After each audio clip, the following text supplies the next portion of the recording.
One, two. Platform, can you hear me? Hi, Mario. We can hear you.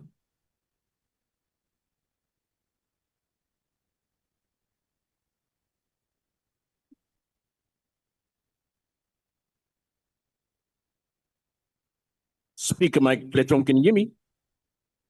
Yes, you're audible. Thank you.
Recording in progress.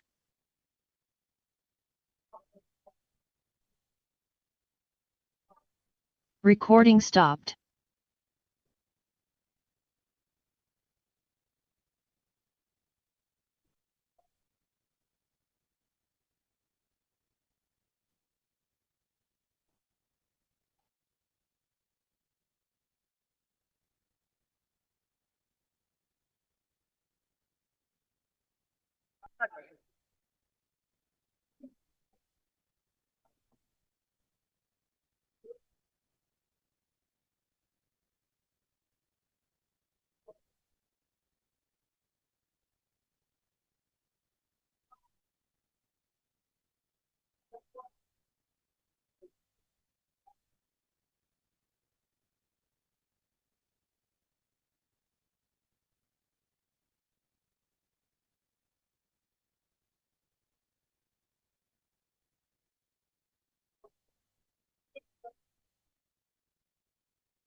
Recording in progress.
Madam Speaker,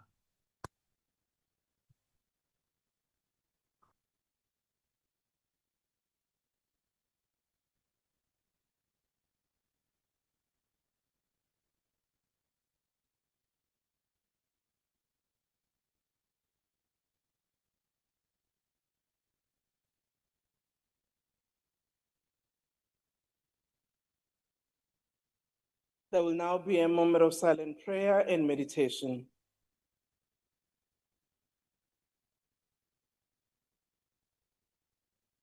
Please be seated.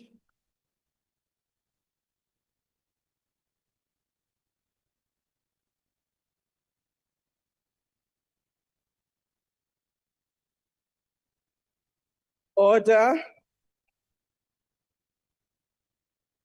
Order, honorable members.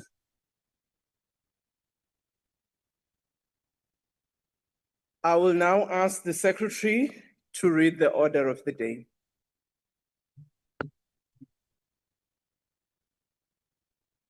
Resumption of debate on vote number 1, the presidency, reply by the president.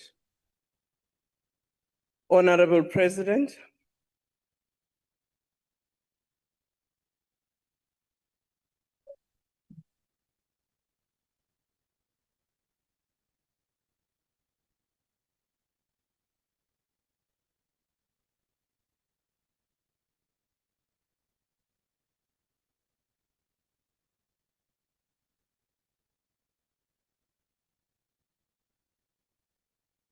The Speaker of the National Assembly, ministers and deputy ministers, and all honorable members. The debate on the presidency budget vote, which is budget vote 1, I found it quite spirited and robust in many ways. And at times it was also provocative. But above all, it is a true credit to our democracy. There were times during the budget I felt a bit envious, and I wish I was a member again here. But the constitution that you all adopted dismisses the president from being a member. So I wish I was a member and could sit at the back there and also shout and howl like others do. Honorable members, it is just a year since the people of our country went to the polls to peacefully participate in elections that brought all of us here to this parliament to represent them. It is through debates such as the one that we've just had, a debate in which elected members participate, where our people are able to measure whether we are up to the tasks that they have given us.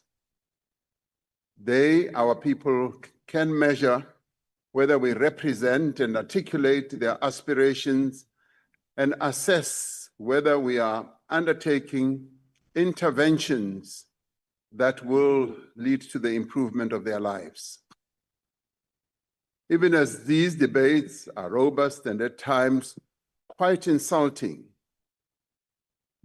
and I want to pause on the insulting part because it's not so much that one worries about that. Any one of you could one day come and stand here and be president. The question is, would you want to be insulted in the way that insults are launched,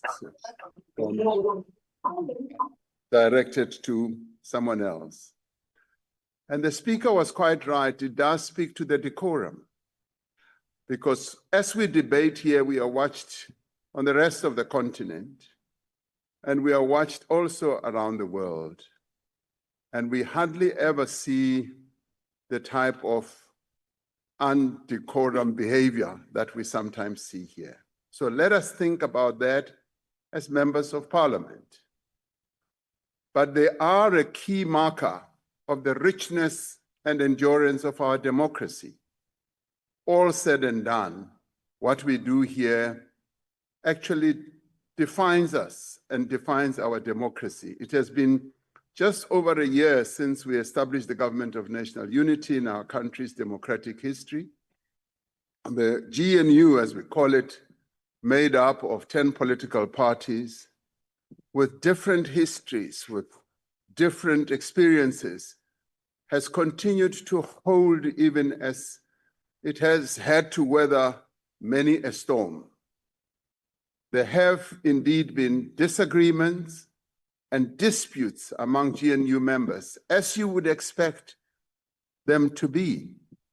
And yet, despite those differences, the GNU partners have chosen to work together for the common good of all South Africans.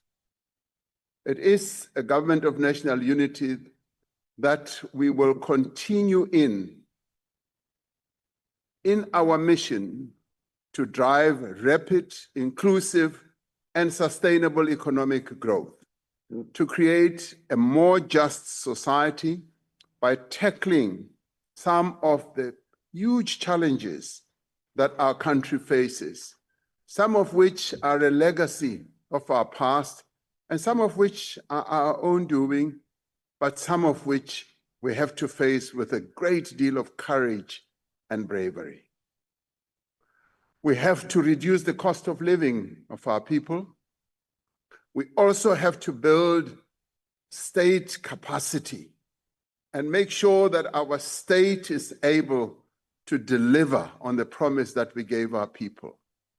And we also have to strengthen our law enforcement agencies, as we can see that they are in need of great overhaul. But we also have another overriding task, which is to deepen social cohesion and nation. We are Order. Sorry, Mr. President. Honorable Ronaldo, please mute. We are still a young nation. Therefore, we have to continue taking care to build this nation.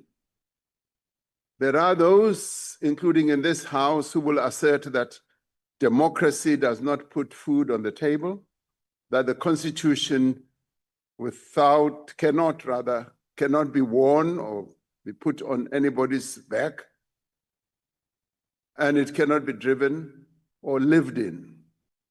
Yet they choose to lose sight of the fact that in the context of democratic backsliding across the world, South Africa stands tall amongst many nations as a country that upholds and protects and advances the rights of our people. We are counted as amongst the few who have the type of constitution that we have that upholds our people's rights, where our people are able to even challenge government and take government to court and hope to win, and at times they win. That is not easily allowed in many other countries, but that is what should make us proud to be South Africans. Yesterday, Honorable Hlophe gave a laundry list of everything that is wrong in this country. We are alive to the many challenges that we face. At the same time, we should not lose sight of the fact that this democracy, only 31 years old, has made great progress in improving the quality of life of its citizens. Not to the level we want, but it has improved the life of its citizens. We still have a long way to go to give our people the type of life that they deserve.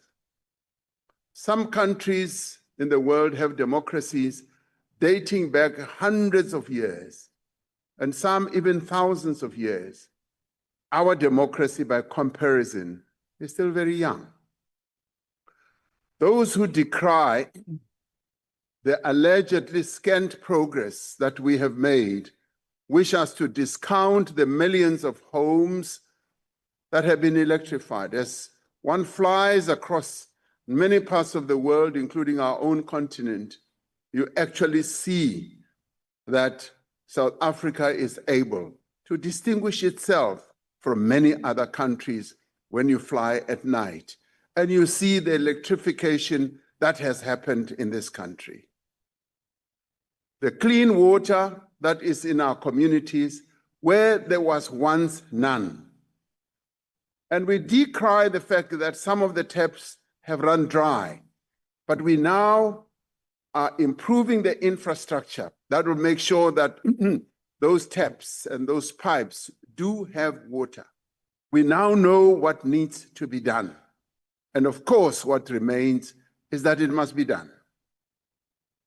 Yes, the public housing that we have built for the indigent runs into millions, and the free basic services that we provide to society's most vulnerable is something that we need to take account of. Some wish us to discount the more than 600,000 learners who passed their matric exams last year, the highest recorded pass rate in our country's democratic and, may I say, history. We have done it during this administration. Now, they even wish us to discount the fact that more than 1.2 million young South Africans who are being supported to further their studies by the National Students Financial Aid Scheme. They wish us to discount also the testimony, the brilliant testimony that was delivered here by Honorable Mkutu, who spoke with such eloquence in this house yesterday, exactly where I'm standing. This honorable member told us how he is a direct product of the transformative interventions that this government has taken. And that transformative journey started when he was young, when he was at school, right through his academic life and up to qualifying as an industrial engineer, university graduate. And today he stands as a member of parliament at a very young age. This would have been unheard of. We want many more. Honorable member asked how many. Yes, we want Yeah, you've got all of them. millions We to want deliver. all of them Order, honorable member. to have the same opportunity that Honorable Mkutu had. And we are on the path of ensuring that that happens. The critics of our A democratic long walk to freedom. wish us to ignore, even not pay attention to the Mr. fact that President? today, Mr. President, excuse me if you can take a seat. Honorable members on the platform, can you please not interject when the member is on the podium such that you disturb the flow of their speech? Honorable member, what's the point of order?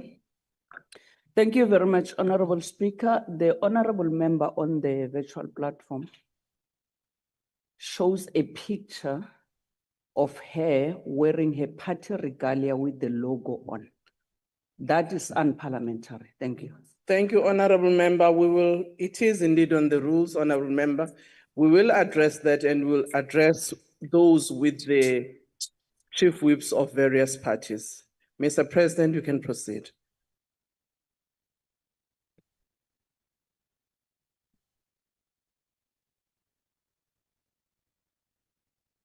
So our detractors wish us also to disregard and ignore the fact that we've started a process that enables workers to become shareholders in the companies that they work for.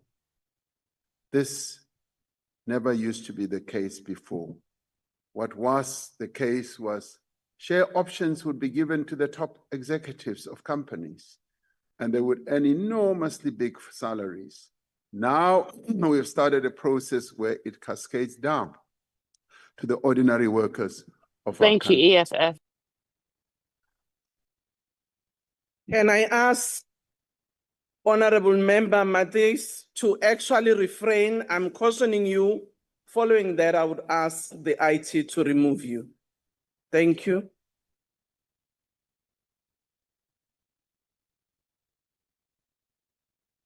Honorable Speaker, they seem to be quite enjoying what I am saying. So that in itself is good because they are paying attention.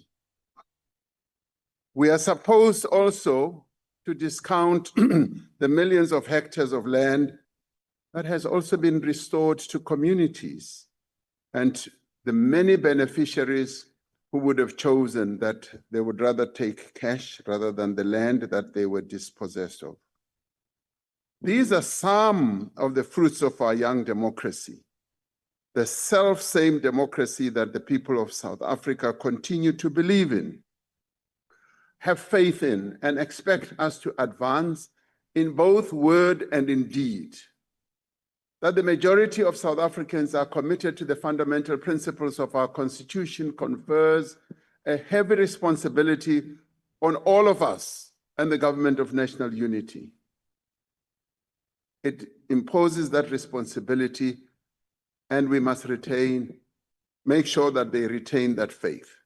It requires that we work as a collective to implement our strategic priorities of inclusive growth, job creation, reducing poverty and the high cost of living, and to work together to build a capable, ethical, and developmental state. I can assure the Honorable Mulder that we will not dismiss the proposals put forward by the Freedom Front Plus to ensure that all South Africans progress economically, as he said. We will engage with the Freedom Front Plus and take on their proposals and examine them, and we will do so critically. Where we disagree, we will say so. And it does not mean that when we disagree, we are abandoning the key principles of our Constitution. Honorable Mulder referred to the Carnegie Report, which was published in 1939 or so, and even said 7 years before the National Party won their elections. And this report was inaugurated to look into the problem of the poor whites. And that, I would say, Honorable Mulder, is not a useful guide, because we confront challenges of a democratic South Africa. The findings and the recommendations of the Carnegie Report were influential in the development of apartheid. The commission, that is the Carnegie Report, sought to uplift the conditions of poor whites, but at the expense of Black people. At the expense. Now, the issue of poor whites had become a huge problem in the 30s. It had become a huge problem. It was discussed in church. the Dutch Reformed Church, it was discussed in the universities, it was discussed in the state. And it was felt that something had to be done about the problem of poor whites. They could not accept the fact that white people in the urban areas had become part of the proletariat. They couldn't countenance the fact that white people had become poor like Black people. And they even said, we cannot ever see ourselves being equal to these Blacks.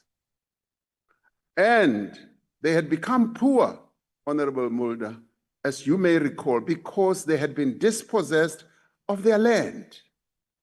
During the Second Anglo-Boer War, Afrikaners in the main really suffered at the brunt of that war. They'd become displaced, their land had been dispossessed, and they had become truly poor. But of course, they only focused on themselves and forgot that there were other citizens in the country. So what did they do? Flowing from that report, they then decided that we've got to set up a social welfare system that will advance the interests of white people. And they did. They set up institutions that were aimed at advancing the interests of white people, so that white people should never, ever be at the same level as Black people. They inaugurated laws in this parliament, somewhere in this precinct, to make sure that Black people are kept at a lower level, because they couldn't see themselves as being equal. The superiority complex was just too huge for them not to want to see white people being ordinary workers. So laws were passed to give them what? Opportunities, so that they could have better outcomes in their lives. There was no separation between opportunity and outcomes. Today, when Black people talk about being given opportunities so that their outcomes can be better, this is seen as racist. And this is hypocrisy at its worst. It is. And yet, what was done following the Carnegie report was itself inherently racist. And what we seek today is to ensure that the disparity between resources devoted to Black people and to white people are equalized. You look, for instance, at the school system. The school system for white people was far better than it was for Black people. More was spent on social grants, housing, agricultural support, and social services for white people. Please let us not deny that that happened in this country, because we will be lying to ourselves. What we should now do is to say, what are we going to do to correct that imbalance that in some ways, not completely, was kick-started by the Carnegie report recommendations? Honorable Mulder, the huge racial disparities we see in access to wealth and opportunities in our country were the consequence of the aid that was provided by the state to white people. Now you say, and I forgot your speech because you say it in Afrikaans, you say, ons het dit self gedoen. No, it's not true. White people are where they are because the state helped them. And that is what Carnegie said. They set up the institutions. I find it quite disturbing when someone distorts history, because you cannot distort the history that we had.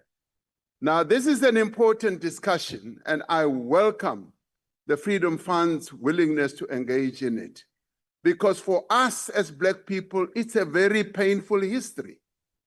And you cannot come and stand here and say, nee, ons het dit self gedoen. We were never helped by anyone. The state, through its laws and institutions, did put you all in a much better position. It made sure that you got the land. When you were dispossessed of your land, it was the state that gave you the land. And today, Black people do not have the land, and it is the state that must help them to get that land. So I do look forward to us engaging in this discussion, because we should not distort history, but we should not rewrite our history. Let us acknowledge that progress has been made through our economic empowerment policies. Let us identify the weaknesses that are there, and let us indeed create a bright future for all our children and grandchildren. You see, the difference between what was done in the past and what is being done today is that today we are saying all South Africans must have opportunities, and all South Africans must have good outcomes, not just a certain group.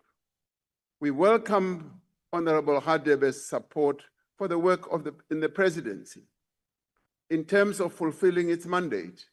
We agree that this support indeed brings with it the expectation of accountability, because this is a cornerstone of a responsive government. As we rightly characterize, the presidency is a center of strategic coordination. It is not an implementing department. The presidency does not go around the country to fix roads or fix potholes. The presidency does not deliver clinics or dispense grants. The presidency, and indeed the president, does not try accused persons or put them in orange overalls. The role of the presidency is to ensure that the work of government departments is coordinated and that cabinet decisions and priority programs are implemented. The role of the presidency is to unlock the implementation process that needs to take place. And the role of the presidency is to ensure there is policy coherence across all arms of government and to give strategic direction to departments as they fulfill their respective mandates. Honorable Hadebe, we furthermore agree that South Africans have indeed grown weary of well-crafted plans, well-crafted policies and strategies, and want to see implementation. This is why the Department of Performance Monitoring and Evaluation is tasked with monitoring the implementation of the medium-term development plan that was inaugurated in this 7th administration. We should desist from sweeping statements about accountability lacking in government. The DPME produces a range of public reports. These include annual performance plans, performance monitoring reports on key sectoral outcomes like health, education, frontline service delivery monitoring reports, as well as citizen-based monitoring reports as well.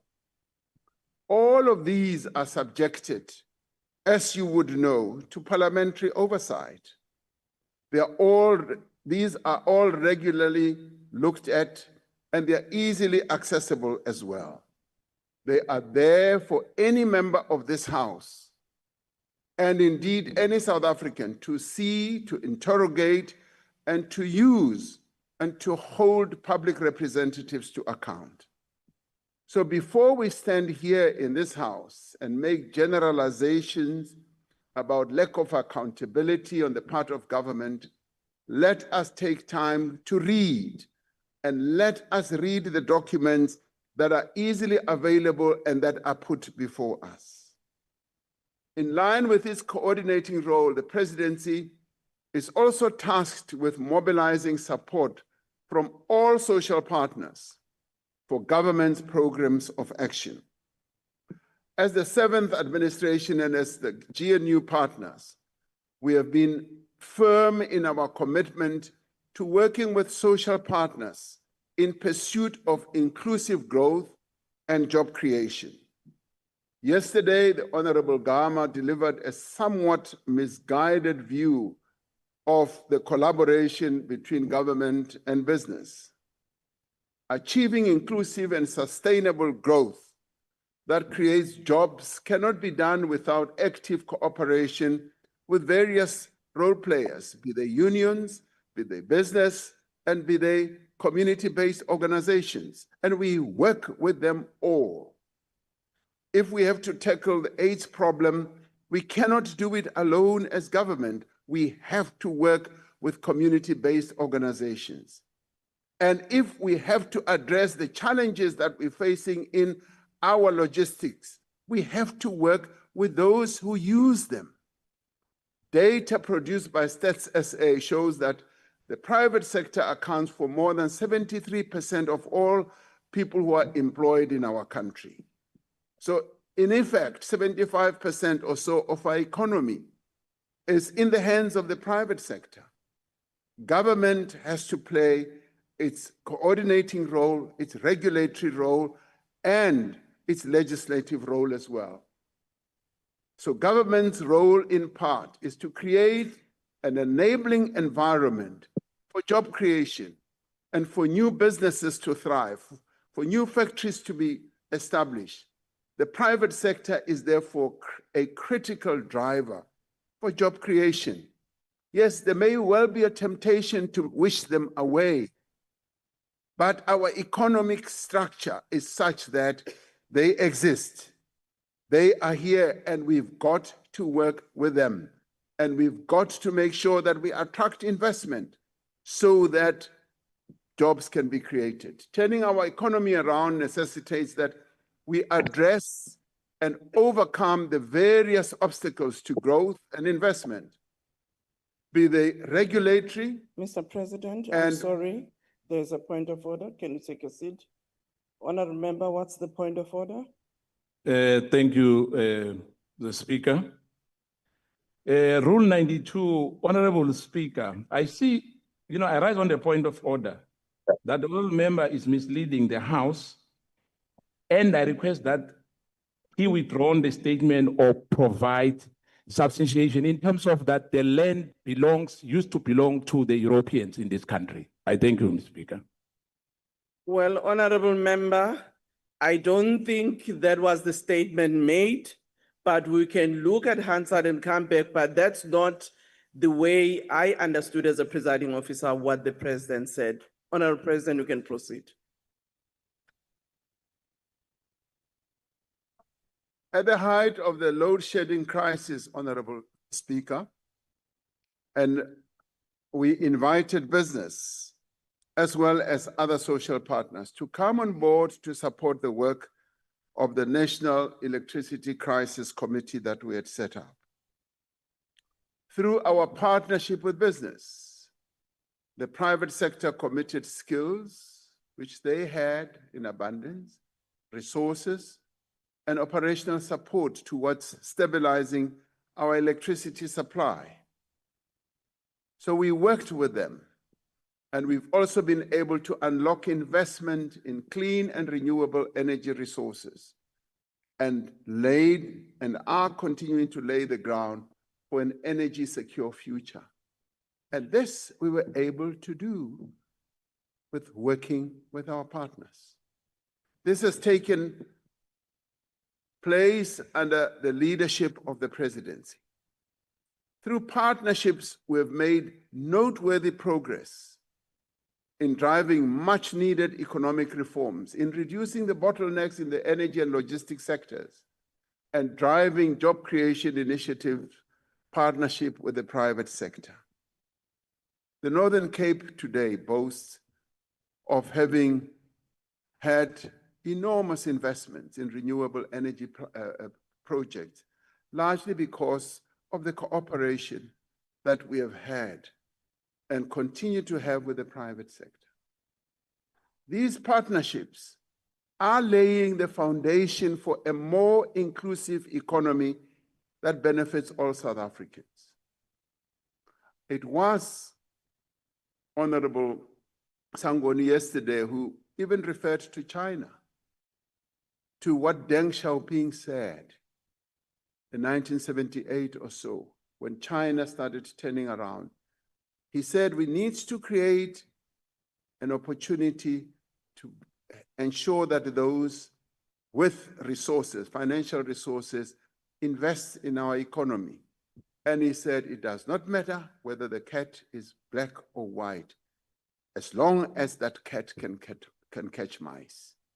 And they were then able to get the private sector to invest in China in large measures. And that is why China is where it is today, the second largest economy in the world. Before then, China's economy was in the doldrums. In 2018, we announced the Presidential Investment Drive with an ambitious target or goal to attract 1.2 trillion rand in investment over a 5-year period. Since then, the presidency has lent strategic direction to the convening of 5 South African investment conferences and will hold the 6th one later this year. Having reached our target ahead of schedule in 2023, we set ourselves a new target of approximately 2 trillion rand over the next 5-year period. The investment envoys in the presidency have played a formative role in mobilizing support for our investment drive. My investment promotion advisor, Dr. Alistair Reiters, who used to be the Director General of DTI, then DTIC today, is playing a key role in retaining the momentum of the investment drive, including leveraging participation in multilateral forums. At the height of the COVID crisis, when South Africa chaired the African Union, we also appointed special envoys from a number of countries on the continent, including our own Trevor Manuel, to mobilize international economic support for the continental response to the pandemic with significant successes. And the success ranged from being able to raise funding at low interest rates, to raise funding at concessional rates level, but also to have some countries' debt to be forgiven. Investment mobilization is an important area of work for the presidency. It is aligned to the GNU's cardinal priority of inclusive growth and job creation and central to our country's wider economic diplomacy efforts. We are building partnerships in other areas as well.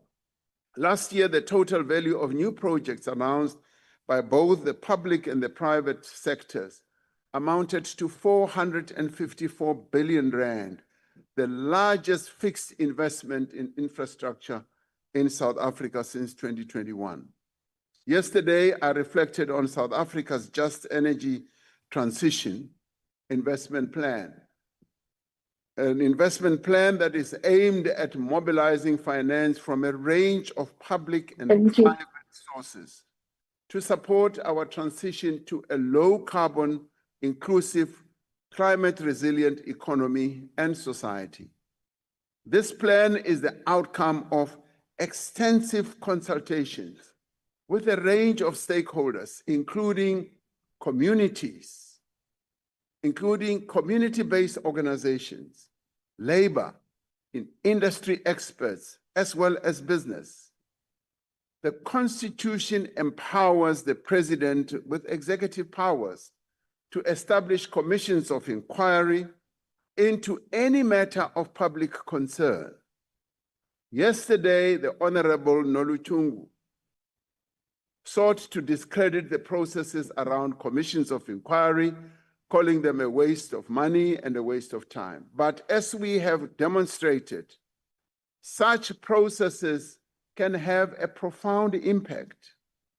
Think about the revitalization of SARS, the ongoing reform that is going on in our security, state security apparatus, the millions of rands that we have recovered in money and assets that have been seized by our law enforcement authorities.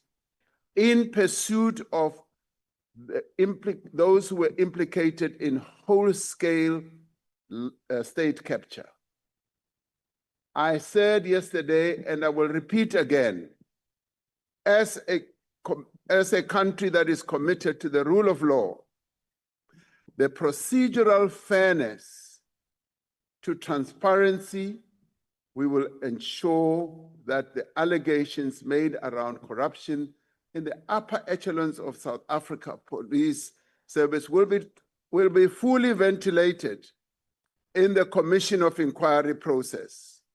We agree with Honorable Zibi that we cannot squander the enduring belief of South Africans in our democracy, and that this same democracy must deliver accountability, development, and opportunity. This accountability means that all those who are responsible for imperiling the democracy through nefarious acts should face justice.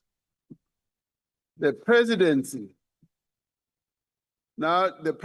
together with the Department of International Relations and Cooperation, plays a central role in advancing our country's foreign policy and also ensures our nation's strategic interests are safeguarded. Through our participation in multilateral platforms, the presidency articulates and advocates for the advancement of the African agenda and the OAU, or the AU's rather, Agenda 2063. This we do so that we can achieve a just world order. As the Honorable Lamula said yesterday, South Africa is an advocate for the interests of the Global South, in line with our commitment to principled solidarity.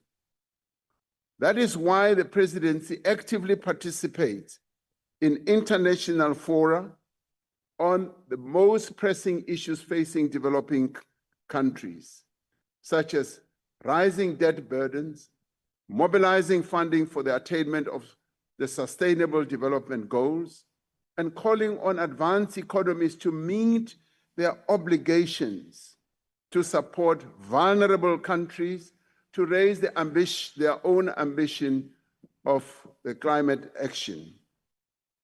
So we cannot, in all honesty, honorable members, argue, as some members did yesterday, that participation in these important platforms is a waste of time. Like any other country in the world, a presidency is the face of the country's foreign policy. The presidency is on the ground engaging also with South Africans and advancing the constitutional imperative of participatory democracy. Through the presidential imbizos that we hold, for example, we are providing a platform for our citizens to engage with their leaders. And when we go with a phalanx of cabinet ministers and deputy cabinet ministers. We're providing an opportunity for our people to articulate their most pressing issues at a local, regional level, so that we can hold elected officials accountable for service delivery. We regard this as a critical tool for taking government to the people, and they also fall within the ambit of Budget 1. The district development model that we introduce is more than a way of reorganizing local government. It should become and is becoming an operating philosophy for all spheres of government, when national, provincial, and local government cooperate and collaborate to drive development. The overall well-being of our citizens is and will be enhanced. The DDM, as we call it, enhances efficiency by having the three spheres of government aligning when it comes to planning, budgeting, and implementation to reduce fragmentation, duplication, wastage across government. but its strength is also in being able to mobilize other role players in society. And we have seen this being played out in a number of areas in our country already. And in eThekwini, we have seen the district development model taking full effect, where we have been able to bring together business, labor, community-based organizations, government at both national level, provincial level, and at local level to work together to turn the fortunes of eThekwini around. During the 7th administration, the presidency embarked on a series of engagements with provincial executives on their strategic development priorities and the support required from national government, focusing on the comparative advantages and economic strengths of each province. National and provincial governments will work together to align development priorities and cooperate in the best interest of our people. Vote 1, honorable members, is a budget that is in a number of ways exceptional. This is not a budget for the implementation of service delivery, as is the case with other government departments. Rather, this is a budget that will enable coordination, strategic direction, oversight across all departments of government. These are functions that are key to the state functioning effectively. As the apex of government, the presidency ensures that there is alignment, that the national priorities are implemented, and that urgent interventions are implemented in times of crisis, as we have seen during the load shedding crisis that we had, and as we saw during COVID-19 challenges that we had as a country. A vote in support of this budget is about strengthening the nerve center of government itself. Now, Honorable Peterson, hearing you speak, you are here. Hearing you speak yesterday filled me with immeasurable pride.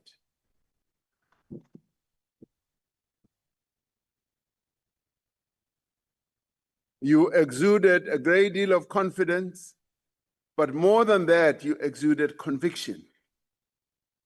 Your words standing here were powerful. They were filled with conviction and what you stand for. And at your tender age, you embody the future of this country. You are the voice, Honorable Peterson, not just of your community and constituents, but of the millions of young South Africans who, even amongst our many challenges, are able to see progress, who continue to believe that there is a place in the sun for all of us, and who continue to have that hope.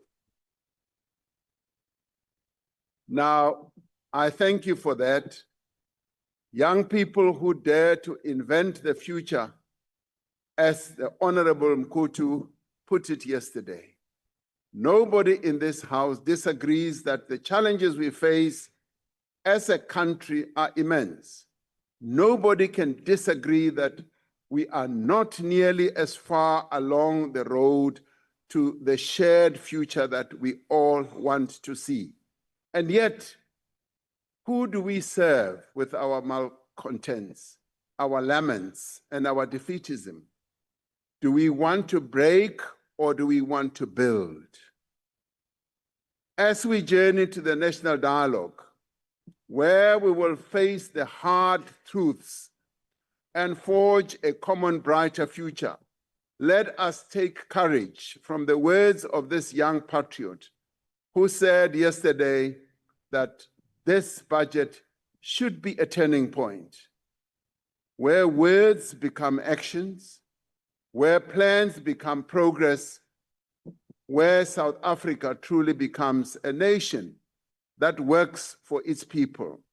But more importantly, where all of us as public representatives become the true public representatives of our people, advancing the interests of all South Africans.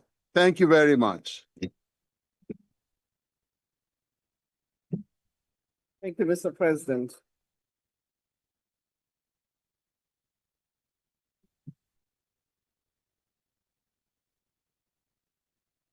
Order, honorable members. Honorable Sihle. Asgaqit. Honorable members. Order, Honorable Makaula. Today you have decided to run a long commentary. Maybe we will visit the speaker's boardroom again. Order, honorable members. Honorable members, I just want to indicate to you that there are matters I've referred to the Rules Committee. Those relate to the language and the phrases that yesterday were raised by various members that might require us to look at as different parties. Secondly, we also noted the concerns that were raised by other members about some of the rulings that as presiding officers rather might have made. Again, I just want to assure members that we would look at those and we'll come back to this House. We do this because we want to make sure that indeed the way in which we conduct our business does enable us to represent our people better, as well as respecting this House, which is the House that deals with important issues. I want to say after this, honorable member serving in the Joint Standing Committee on Intelligence, we are supposed to go to your meeting to finish your business. And I also hope that the committees on police and justice and constitutional development would also be finding space to meet in order for you to come back, as you had been asked by the speaker, to look at the matters that were raised and come back to this House before we rise on how you advise the House to proceed with those matters. Honorable Makaula, you are not yet going home. There is lots of work that we have to do. This was the response by the President on Budget Vote 1, not the end of the business of Parliament, except that it brings the business of today here on this budget to an end. But committees that must meet must continue to meet. I'll now ask members to stand and allow the presiding officer to leave the chamber.